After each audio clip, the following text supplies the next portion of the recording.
this is Shoan. I want to talk to you about kenzan, which is something that we used a lot in Moribana.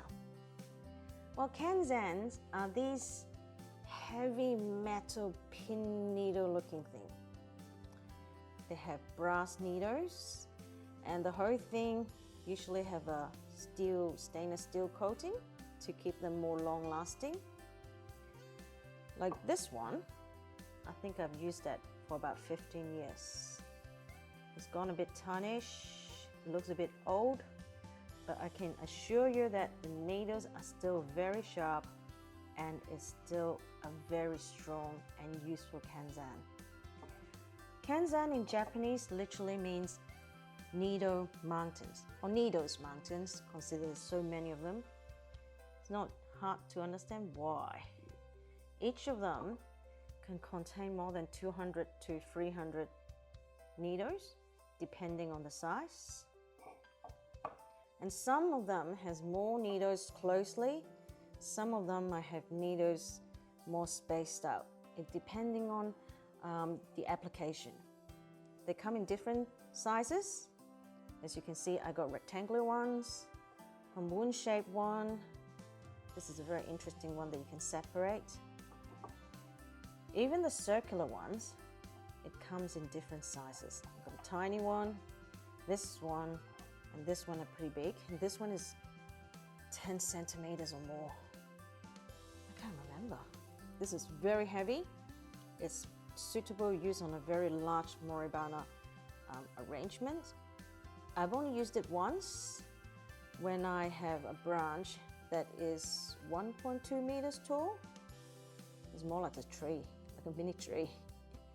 But I haven't used that a lot because usually for large arrangement, I like to build a branch structure as a base and build on that. So I don't like using kenzans a lot for large arrangement. Here you go. As you can see, I got some dead leaves there. I have not been very good at cleaning this. And there are ways to clean them out. I mean, look at that. You don't want to stick your fingers in and try to get it off. So there are some little equipments, tools and tips in cleaning them. I'll show you in my next video. The other special thing about some of these kenzans is they come with this rubber ring around the metal. Well, this rubber ring is actually very useful, but this rubber ring is very helpful, especially when you have a very nice, delicate container and you're worried about the metal having direct contact on it. So the rubber ring will serve as a buffer between the metal of your kenzan and your precious container. And also, with the rubber in between the two surfaces, is help with the stability of your kenzan, and that will keep your material more stable as well. A lot of the time when you buy the kenzans from second-hand shop like op shops, they might not come with a rubber ring. It's fine. I'll show you in my next video on how to make your own. Here I've got two very special ones. They're plastic kenzan. Now plastic kenzan are plastic all the way. So the whole thing is plastic, no metal piece, and even the needles are plastic. And so you can see as I bend them, they are bendy. And because of that, I don't think you'll expect to put branches in them. They're mainly just for flowers and soft stems or maybe grass. So you ask me what you use them for. We tend to use them in glass containers.